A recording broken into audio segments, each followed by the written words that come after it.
warahmatullahi wabarakatuh. Perkenalkan, nama saya Suci Alia Ananda, NIM 122210045, kelas 2B PGMI. Di sini saya akan menjelaskan kembali materi dari kelompok 1, 2, dan 3. Untuk memanfaatkan waktu sebaik-baik mungkin, langsung saja kita mulai. Untuk materi pertama dari kelompok 1, yaitu kedudukan alam semesta, manusia, dan ilmu pengetahuan dalam perspektif pendidikan Islam. A. Pengertian filsafat pendidikan. Pengertian filsafat pendidikan Islam. Filsafat pendidikan Islam menurut Effendi terdiri dari 3 unsur kata, yaitu filsafat, pendidikan, dan Islam. Filsafat berasal dari bahasa Yunani, yaitu philosophia, terdiri dari kata philein artinya mencintai, philos artinya teman, dan kata sophos atau sophia artinya bijaksana atau kebijaksanaan. Selain itu, filsafat juga dapat diartikan sebagai cinta akan kebijaksanaan diutarakan oleh Munitita dan kawan-kawan.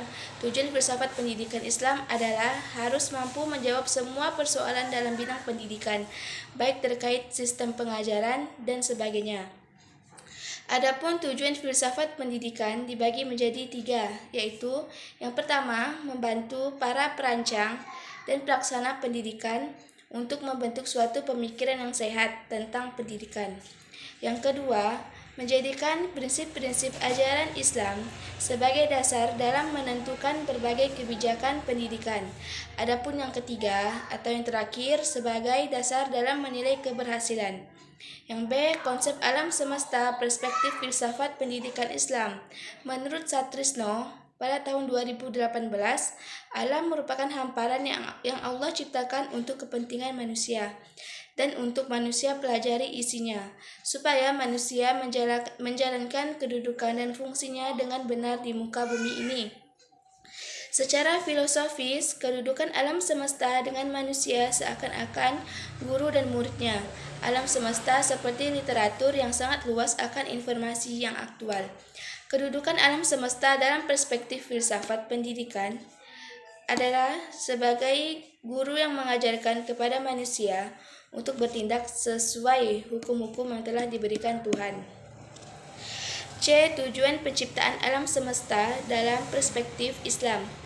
Tujuan penciptaannya alam semesta pada dasarnya adalah cara untuk menghantarkan manusia terhadap pengetahuan dan pembuktian atas kekuasaan Allah Subhanahu wa Ta'ala. Tujuan ini menunjukkan bahwa alam semesta tidak akan ada jika tidak ada yang menciptakannya, yaitu Allah Subhanahu wa Ta'ala yang kekuasaannya tidak tertandingi oleh siapapun.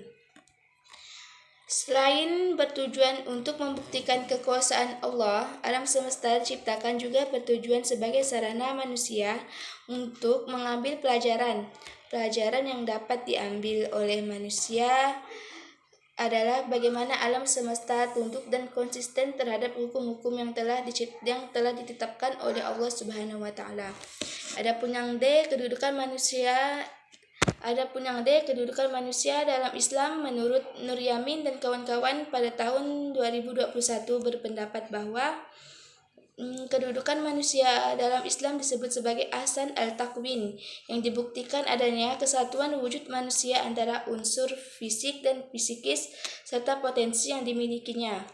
Hal tersebut menempatkan manusia pada posisi yang strategis, yakni sebagai hamba Allah dan sebagai khalifah Allah. 1. Manusia sebagai hamba Allah atau abdu Allah. Yang kedua, manusia sebagai khalifah Allah fi al-ard. Adapun yang E, kedudukan manusia perspektif filsafat pendidikan Islam. Kedudukan sebagai makhluk Allah, ciptaan Allah yang sempurna akan manusia yang sempurna karena manusia memiliki kedudukan sebagai makhluk ciptaan Allah yang sempurna karena manusia diberikan akal untuk berpikir, serta manusia diberi hawa nafsu untuk membedakan mana yang baik dan mana yang buruk. Kedudukan makhluk Allah yang paling utama ialah Abdullah, yang berarti hamba Allah. Manusia memiliki keunggulan dari makhluk lain di alam semesta, eksistensinya sebagai Abdullah ataupun khalifah Allah di muka bumi ini. Adapun yang terakhir, pengertian ilmu pengetahuan perspektif filsafat pendidikan Islam. Menurut Abdurrahman Assegaf mengatakan bahwa ilmu adalah pengetahuan yang sudah diklasifikasi, diorganisasi, disistematisasi, dan diinterpretasi. Adapun menurut pandangan Al-Quran, ilmu adalah keistimewaan yang menjadikan manusia unggul terhadap makhluk-makhluk yang lainnya guna menjalankan fungsi kekhalifahannya.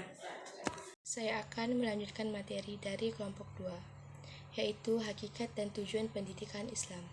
Yang pertama adalah pengertian hakikat pendidikan. Hakikat pendidikan Islam adalah proses bimbingan yang mengarahkan pertumbuhan dan perkembangan anak didik agar menjadi manusia dewasa, sesuai dengan tujuan pendidikan Islam.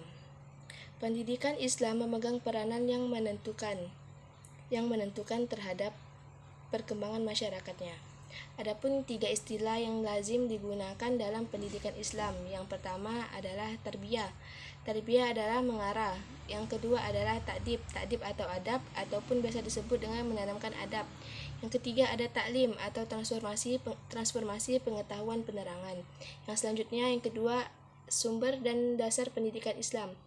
Dapat kita ketahui dalam pendidikan Islam terdapat beberapa sumber pendidikan. Para ahli berpendapat bahwa Al-Quran dan As-Sunnah adalah sumber pendidikan Islam. Sebagaimana bahwa Al-Quran adalah sumber utama adalah Al-Quran dan sumber yang kedua adalah As-Sunnah. Yang ketiga atau terakhir adalah tujuan pendidikan Islam. Yang pertama, kecerdasan emosional atau perasaan dapat menempatkan diri di berbagai kondisi manapun. Yang kedua, kecerdasan spiritual yang menempatkan perilaku pada tempatnya, yang biasa juga disebut dengan sikap. Yang ketiga ada kecerdasan nalar, adalah kemampuan untuk memecahkan masalah. Sekian dari saya dari materi kelompok 2. Selanjutnya materi dari kelompok 3, tugas dan fungsi pendidikan.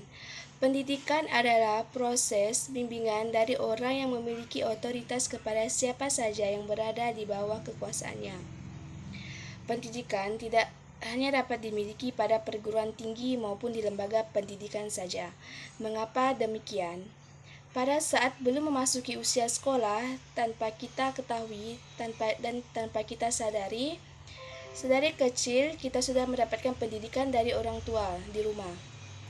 Yang kedua, pendidik.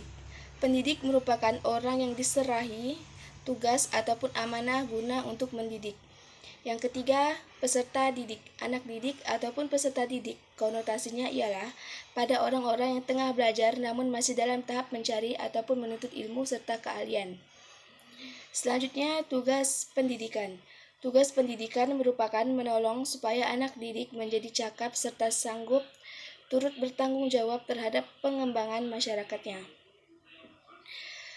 Adapun fungsi pendidikan. Fungsi pendidikan bertujuan guna berkembangnya kemampuan peserta didik supaya menjadi manusia yang beriman serta takwa kepada Tuhan Yang Maha Esa, berakhlak mulia. Lanjut yang B, pendidikan Islam. Yang pertama, pendidikan Islam adalah pembelajaran yang lebih islami yang diajarkan berdasarkan Al-Quran dan hadis. Yang kedua, tugas pendidikan Islam. Tugas pendidikan yang berikutnya adalah mewariskan nilai-nilai budaya Islami. Yang ketiga ataupun yang terakhir ada fungsi pendidikan Islam. Yang pertama fungsi spiritual, yang kedua fungsi psikologis, yang ketiga fungsi sosial. Fungsi spiritual ialah berkaitan dengan akidah serta iman. Fungsi psikologis yang berkaitan dengan tingkah laku maupun akhlak. Fungsi sosial ialah berkaitan dengan aturan-aturan yang menghubungkan manusia dengan manusia yang lainnya. Sekian penjelasan materi dari kelompok 1, 2, dan 3 dari saya. Assalamualaikum warahmatullahi wabarakatuh.